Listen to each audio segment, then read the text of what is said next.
Coming up next on The Voice of Alabama Politics, no-show voters. Also, contrasting Tuberville with Ivey. And Governor Ivey gives her last State of the State address.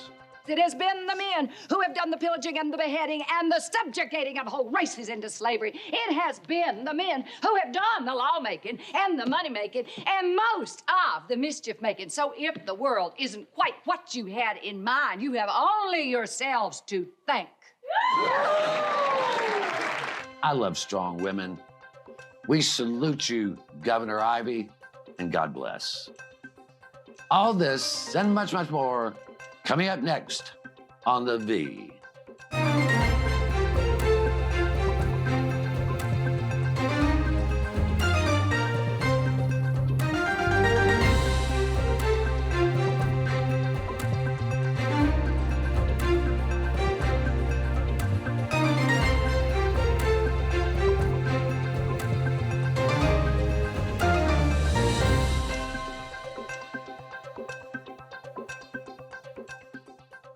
Welcome to The Voice of Alabama Politics, where we tackle the tough issues so you have the hard facts.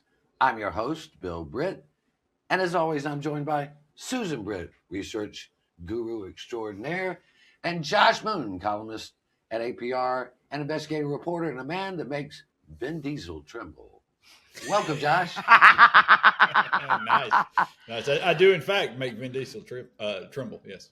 Yep. It's all about the family and these racing cars. Yeah, there you go, man. Fast and Furious. That's right. 365. That's right. 365, baby. Susan, we have watched Governor Kay Ivey give 9 State of the State addresses. I think she gave her last one this past Tuesday. And Josh wrote a column comparing her record over the years. And I think some people thought he had been held hostage. But I think what he wrote was very accurate. Governor Ivey has reminded us, and she did that Tuesday, of steady, competent, policy-driven governance. And, not everybody likes Governor Kay Ivey. Not everybody agrees with her. I happen to like Governor Kay Ivey, and I agree with her many times, and sometimes I don't.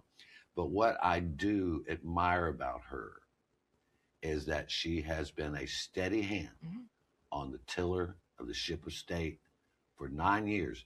And if you remember, and you do so well, that she came into office in one of the most chaotic and corrupt times in Alabama's history. Yes, she did. We had, the Robert Bentley, the sex scandals. We had him, cheating on his campaign finance records. Everything was focused on Rebecca and not on the state, so everything was in disarray.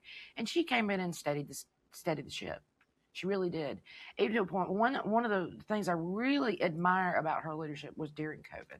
Yeah. When everybody was throwing flames and getting overreacting and doing all these crazy things, she stayed very steady. She listened to the medical experts. She listened to her advisors. And instead of overreacting like so many people did and to the masks and all of this, she just said, this is the way it's going to be because this is what medical experts are telling me, not my own opinion. But she really, really steered the state very steadily through that. Now, she made some mistakes that everybody's going to, but that is just a prime example of how steadfast and thoughtful and very even-handed that she was as governor. Josh, we were there when Governor Ivey was sworn in. Meanwhile, Bentley was down the road cutting a deal with Matt Hart and the prosecutors. Yeah, Josh and I were running back and forth between the two events. And if you look back at the chaos then, and what the state was able to achieve after that, it is a tribute to her leadership. Again, I know you have not always agreed with her, neither have I, but and you probably don't agree with her on most things, but you did point out the leadership qualities that she brought to the table. Wait a minute. I wrote what now? No, listen, seriously. I'll say this. I do think it's a bit grading on the curve for Kay Ivey. I think had she been governor in a different time, maybe we would have judged her differently. Had she come in a different time, maybe we would have judged her differently. But for the time that she came in, I think she was perfectly suited for the state. It was she is not going to get in front of a camera and have to be the center of attention constantly. She didn't need a lot of attention. She had been in the game for long enough, and that's not what the state needed at that point. They needed somebody to get the hell out of the way because we were tired of everybody. I mean, Mike Hubbard had gone to jail.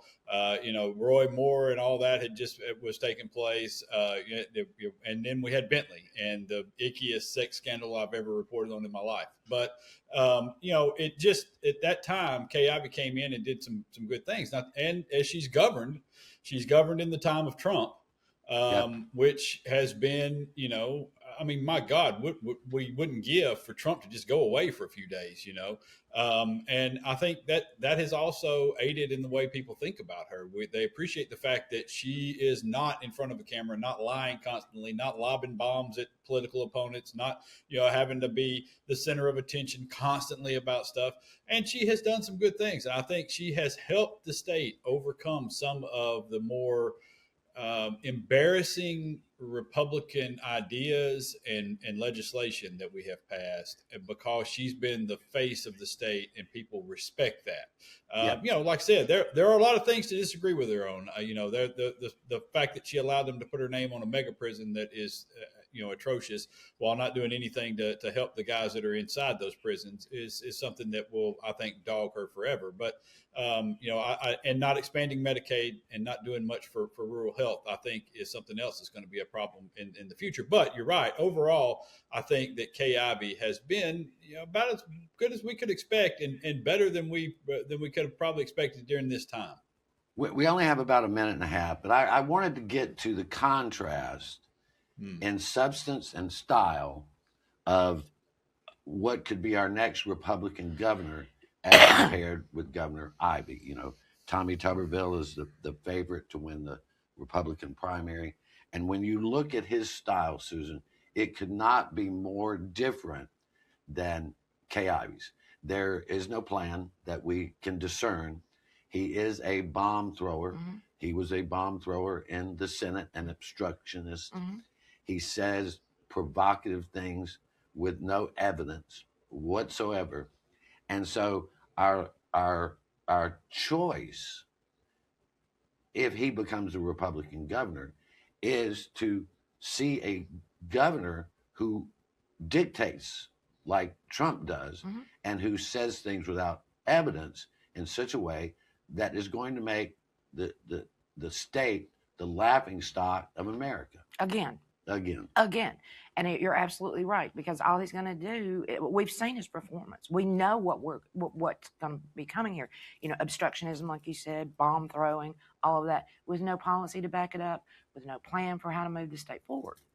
Well, and I feel that, Josh, I'd love to let you get in on this, but we're running out of time.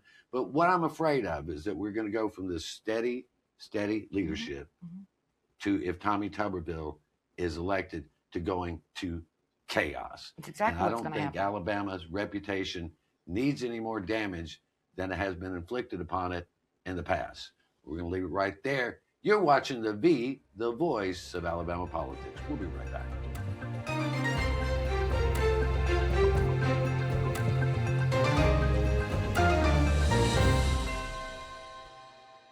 Your home is your most valuable asset. But what if someone tried to steal it from you? Property fraud is one of the fastest growing areas of fraud in the country today.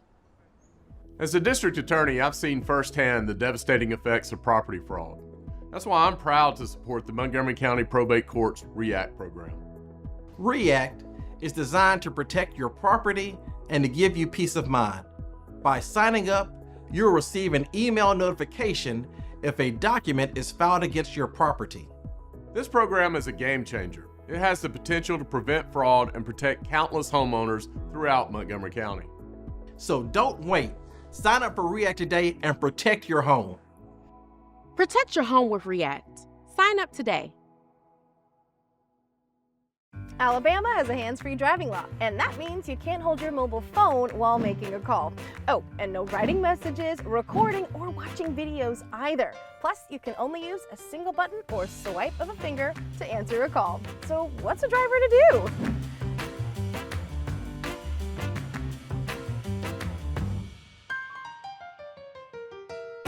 Alabama's hands-free driving law is in effect. Follow it.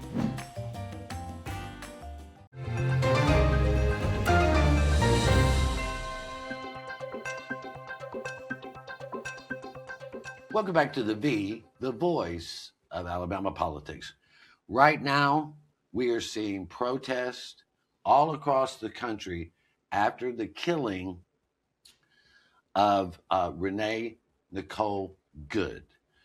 We're also seeing a continuation of the No Kings protest. These protests are in the American tradition. They are moral, they are righteous, and their cause, in my opinion, is valid. And this is a hard lesson that protesters, and we all learn in American politics and looking at it. If you do not have an end game, if you cannot clearly define what it is that you want from these protests, the other side comes with a plan to win. And Josh, in political science, they call it the 3.5% rule, and that means if you can get 3.5% of the population doing a sustained protest, that it will bend government to its will. But as you have pointed out before, it must have a clear aim, just as the civil rights movement had a clear, definable goal. Mm-hmm. Yeah, you got to have something that you're shooting for. You got to have an end game. You got to have something that you're demanding of people. You know, you've got to have a way to address this thing, because what ultimately, I mean, there are things that you want. I mean, there are things that the people want out of this.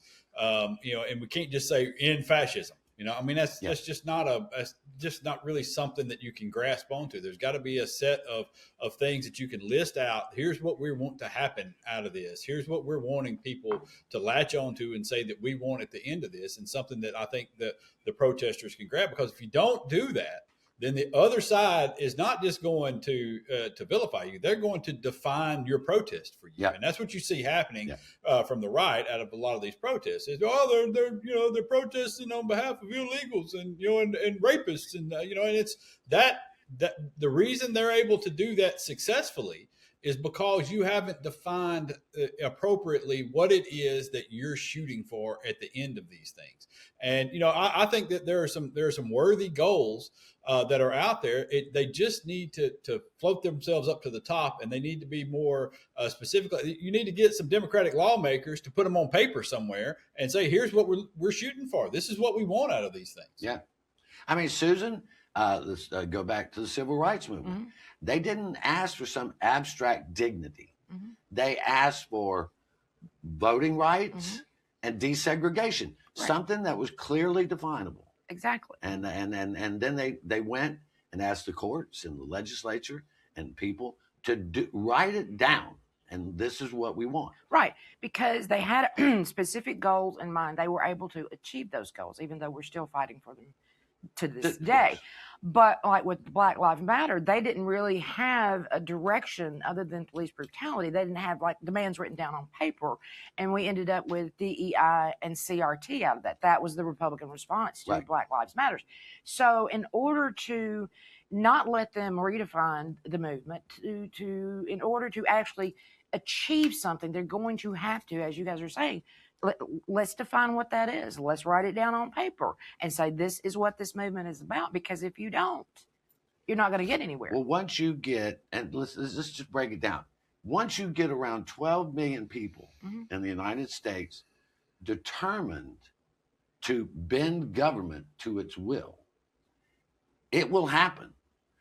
But you have to have, as we said, a clear end game. I mean, you could change the state of Alabama if 170,000 people, or even 150,000 people, took to the streets constantly over a period of time, you could bend this government to your will, because they can only stand so much pressure. But you have to have clear, defined goals that can attract a broad coalition of people, and it bends the will of the government, because they can only take so much. And I think that's, listen, I'm not criticizing the protest. I love the protest. That's American. What we need is a clear, defined goal. I want them to be successful. It's Yeah. but I would tell you, look at Mamdani in New York City. He got elected not because he was a democratic socialist and was promising free money to everybody. He had a set of ideas that he put forth to everybody and said, look, here's what we want to do. We want to make transportation free here in the city for working people so they can get to their jobs. We want to do more with rent control on the apartments. We want to do these things. And here's the way that we can accomplish these ideas and to return more power to the people. And I think that power to the people message is something that would really resonate very well in the state of Alabama. I think so too. Far beyond party politics. But and this brings up a great point. In District 63, there was a special election, and we were, all three of us, outraged. The election attracted less than 2,000 voters, Susan. So under 2,000 voters decided who would represent in Montgomery a district of around 40 or so thousand people. That's not democracy in the true sense of the word. This is people exhausted and giving up on politics, that you have less than 7% of the people showing up for an election. All right. I think if I heard it correctly, in one of the precincts, there was only one person that showed up. One person. One person that showed up.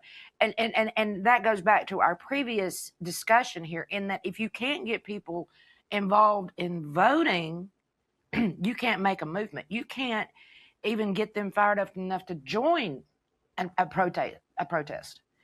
People are going to have to get more engaged if they want to change their everyday lives. They're not showing up at the polls. 2,000 out of 40,000 people.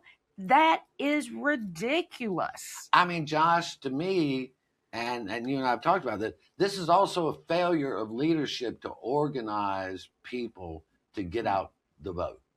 Yeah, it is. It is a failure of leadership, I would say, on the Democratic side to get folks out, or for just that campaign to get people out, that you weren't able to go out and get more than, I don't know what it was, 500 or so people to the polls. And that's quite a shock, honestly. But at the same time, it is evidence of a very effective leadership on the Republican side, where they have so tamp down any level of enthusiasm, that they have so gerrymandered out any hope of things to change, that this is what you're left with. You're left with a district of 40,000 people where less than 2,000 people show up to elect the person to represent them. And we got to change the attitude, I think, of people, and we got to get rid of some things. And we really, more than anything, we need to get rid of the straight party voting stuff. And we really need to get rid of the way that we draw our maps. And we need to go to a centralized group of people just for the general purpose of and this may end up where we draw it and fewer Democrats get elected. Okay. But we've got to get to this point to where we're drawing these things up fairly, and we're making it to where people have to actually work during these campaigns, because if you're not working during the campaigns, you're not listening to the voters. And if you're not listening to the voters, then the voters have no voice. Well, this is a clear example of people not being engaged or being so exhausted. But we're going to have to leave it right there. You're watching the voice of Alabama politics.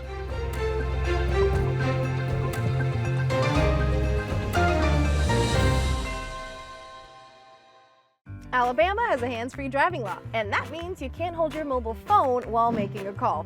Oh, and no writing messages, recording, or watching videos either. Plus, you can only use a single button or swipe of a finger to answer a call. So what's a driver to do?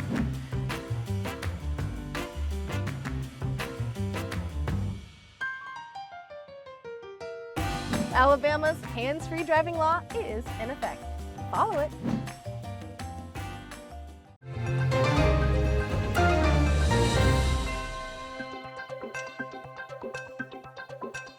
Welcome back to the voice of Alabama politics.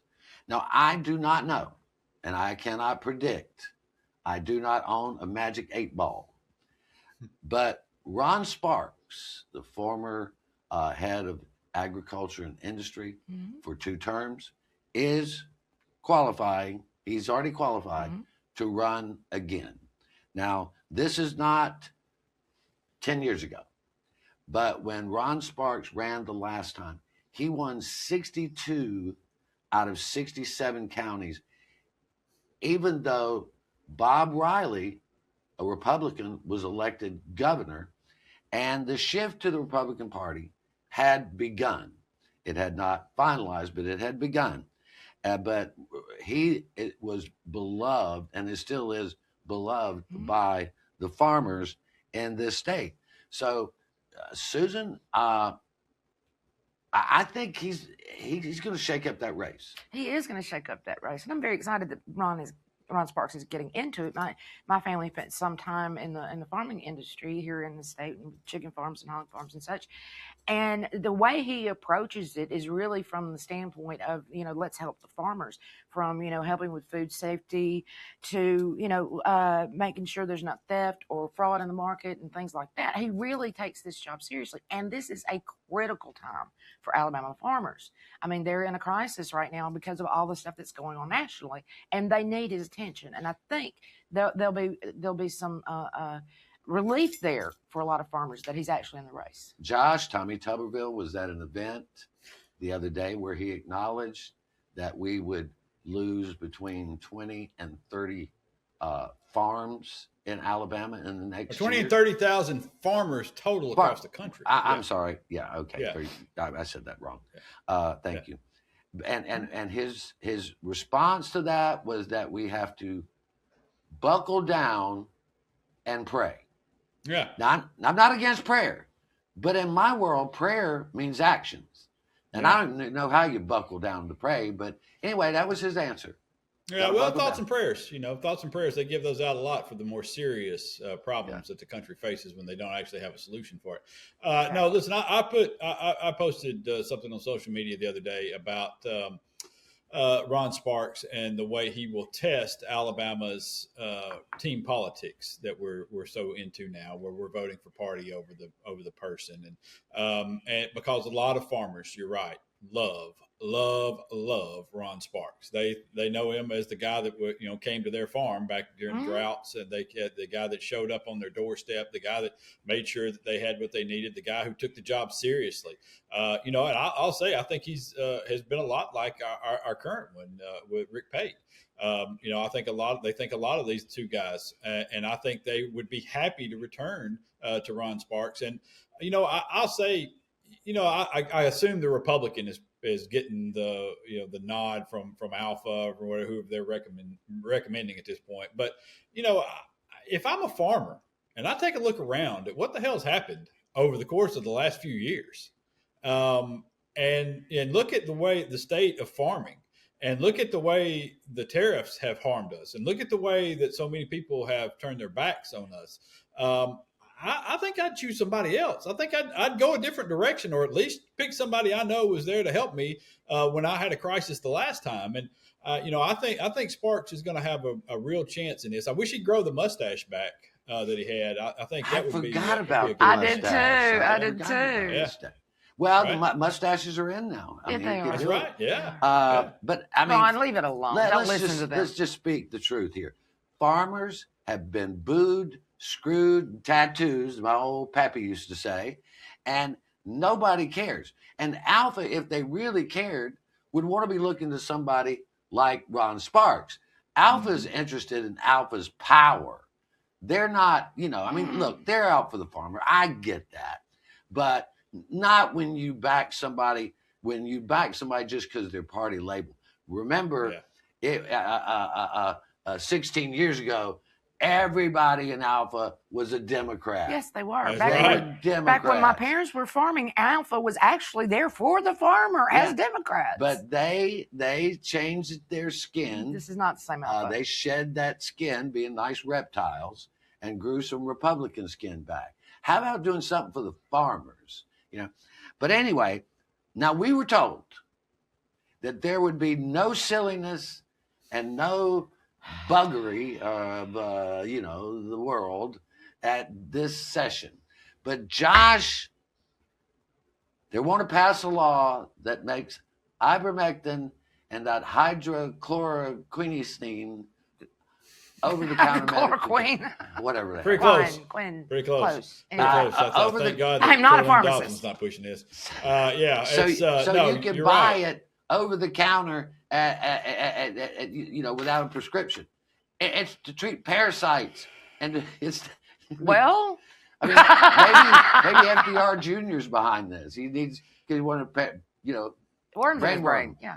I honestly, I'm to the point with a lot of this stuff now that I'm just like, just let them do it. Just, you know what? Just we'll thin the herd. But it's honestly, I mean, so let me get this straight. So we're giving up hemp, right? Hemp is way too dangerous. Thank you. Way for too bringing that up. dangerous. We can't get medical marijuana out to anybody. Way too dangerous. Way too dangerous. But we're going to okay over-the-counter ivermectin and hydrochloroquine for treatment of ailments that they're not really designed to treat and that no doctor is prescribing them for. And it's this It's attitude. for veterinary medicine. This attitude that we have about doctors now, that we somehow this guy that that is not medically trained knows more than the doctors. Like doctors, when did doctors start hating everybody and they wanted to kill off people? Why do you think doctors are not prescribing this stuff? You know what? It's so nonsensical to me.